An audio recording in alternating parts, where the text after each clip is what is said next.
Hello, and thank you for tuning in to Southeast Media Sunrise, dedicated to giving a voice to authors of all genres.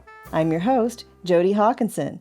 Joining us remotely by phone today is Lucy Ravinsky, pseudonym Laura Prince, author of Sibling Loss, A Sister's Journey from Despair to Celebration. Lucy Ravinsky holds a BA in psychology. She has worked in employee placement and real estate sales, buying and selling properties. She and her husband currently own and maintain properties in and near Montreal. Lucy is the director of Musicians of the World Symphony Orchestra in Montreal. She began writing as a child and continued writing for her high school newspaper, then went on to write for local and regional newspapers. She has written poetry, songs, articles, papers, and most recently, her book, Sibling Loss. Welcome, Lucy, and thank you for joining us today. Thank you so much. It's such a pleasure. So tell us, when did you decide to write this book? Some years after I lost my brother, and I was really not doing very well. And I figured that writing had always been an outlet for me, as it is for most people. They just don't know what it can do. Is that writing down what I was living through helped me. So it was at least 10, 15 years after we lost him. And I was still a very young person, but I figured I better start writing how I feel down because I don't know what else to do. I was reading books about sibling loss written by great writers. I eventually went to a center for sibling loss, which was a saving grace, but the writing saved my life. So there was an incident, you were at your older brother's son's bar mitzvah. Yeah, and it just knocked me back in time because this was a blonde boy and I was sitting in a certain position. I ran out of that bar mitzvah way down the street. I was so freaked out. And what happened was that at that time, I realized how bad this effect had on me. I didn't realize the extent to how it was messing me up. So I became much more serious about the book at that time. Can you tell us a little about your brother?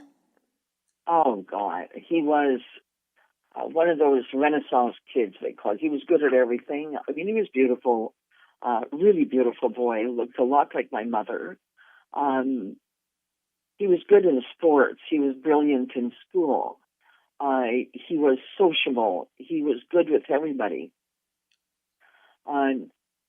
And my younger brother, he and Matthew, were bound together. They were only 18 months apart, totally different. But Michael was sort of a glue in the house. I didn't realize until years later how he got along with everybody. Everybody adored him. It doesn't work like that in houses with 2, 3, 4, 5 children.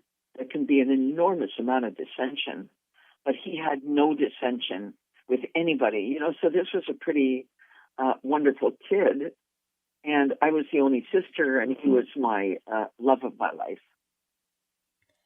How did the loss of your brother affect the lives of you and your family members?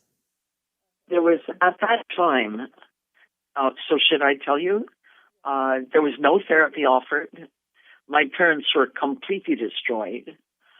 Everything that we were working at, I mean, my parents were really lucky and expected it to be that way. We were all pretty talented, very gifted kids.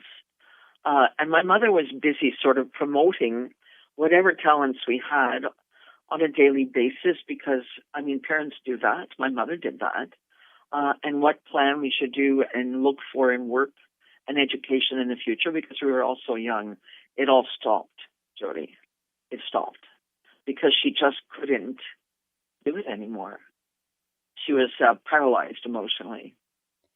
So there was no therapy. Did you eventually begin any therapy? And if so, when? No, for sure.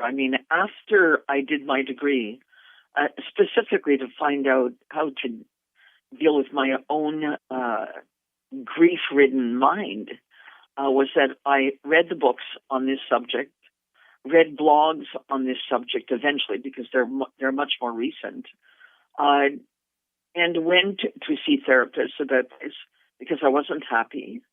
And writing this thing was helping me. However, I realized how dysfunctional the family was. Lots of families are, but my family was very dysfunctional before we lost Michael. And the positions in the family were such that we felt very lost. It felt like being abandoned. We were all feeling like we're abandoned. And myself in particular, I couldn't relate to the other brothers at all. I didn't want to relate to them. So what ended up making you decide to write? And in what ways did writing help you? Writing, because I've done it for such a long time. I went to a lecture at an Ivy League school here in Montreal, and that line, that writing can exercise grief, because it can. I'm proof of it, and lots of other stuff that I've read, and it retains joy. Writing takes something out of your body and puts it on a piece of paper. I wrote that entire book in longhand. I did not want to have the first copy or edited copies in the beginning on a computer, because that is from you that you're writing this stuff down. There was certain editions. I had to have it proofread by an expert. And I realized how much help it was to be writing how I felt on paper. It was unbelievable. It's just like reading a book by an author that you're very enamored with what they write, and you say, my God, I've lived this. This writer understands it. This writer's been through it. And that's what writing does. It just lifts something out of you and puts it down on paper so that you can look at it. Because we've got a million things in our head, so we have to sort of sift out, 350 words and put them down on a sheet of paper, and you look at what you've got there, and you can't believe that you have resolved a problem by looking at it on a piece of paper. It's amazing. It does work.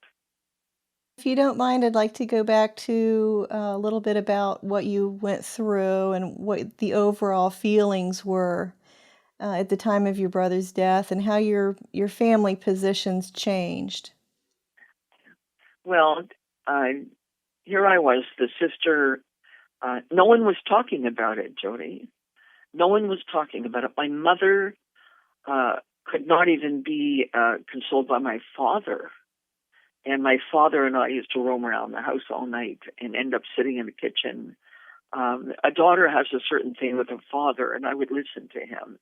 And he was ruined, and I didn't know what to do, because I just felt like I was floating around in a black void, as I think I probably wrote to you. Matthew related to everybody. My parents were ruined.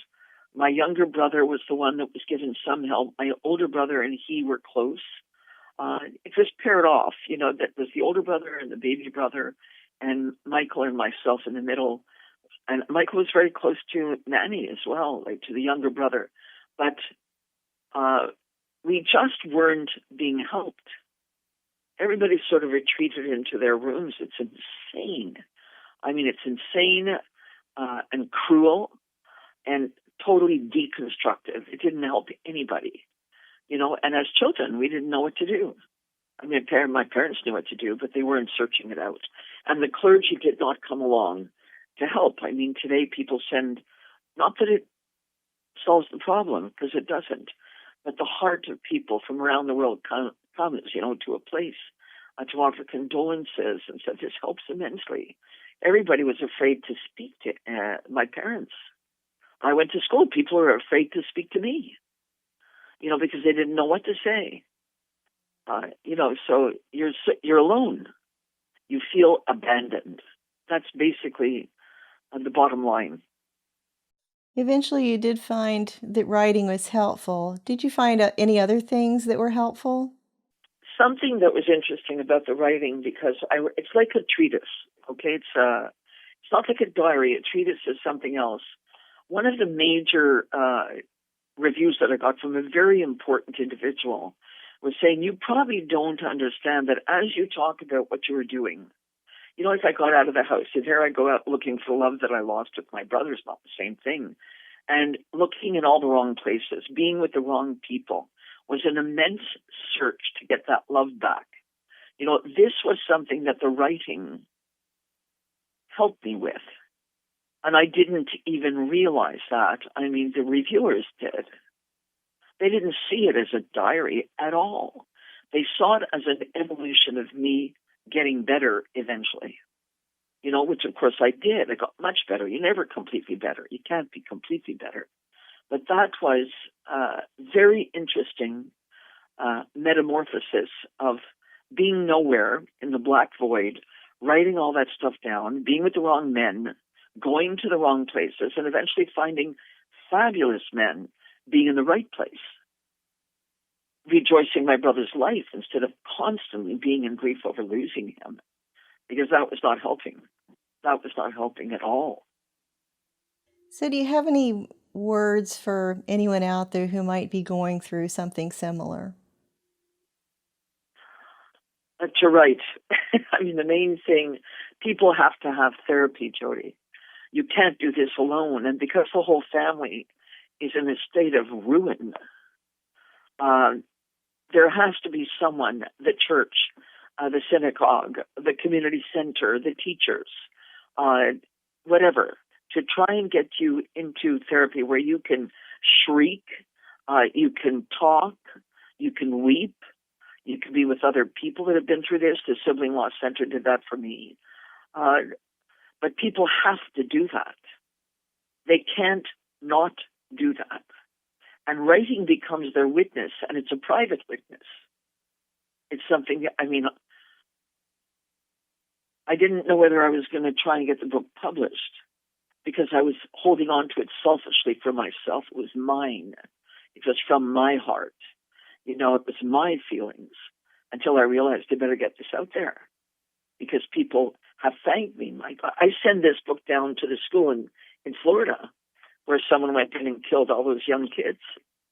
And they said, thank God someone wrote something like this because it's an unusual book because it's written like a novel, and the families are messed up for years, Jodi. It takes a long time to get better, so you've got to be looking at something that gives you hope. It's easy to say, so you're going to write, you're going to have therapy, etc., and one of these days you're going to feel better. It's a long, hard road. It's really tough. It's really tough. You've got to have something to refer to. People have thanked me for writing the book just to refer to certain things in the book that were different than their situation, but they related to completely. The way they felt was the same.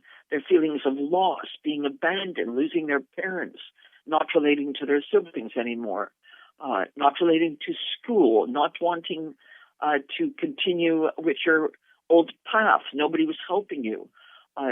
Very important to write that down because it just gets some of it out of you that you can go back and look at.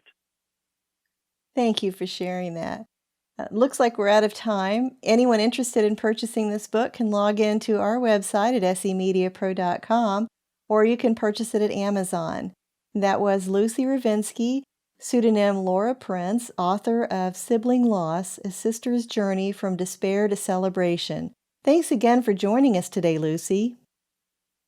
Oh, it's a pleasure. Thank you so much for having me. And listeners, if you're interested in getting your book published, please visit us at semediapro.com and click on the book publishing link.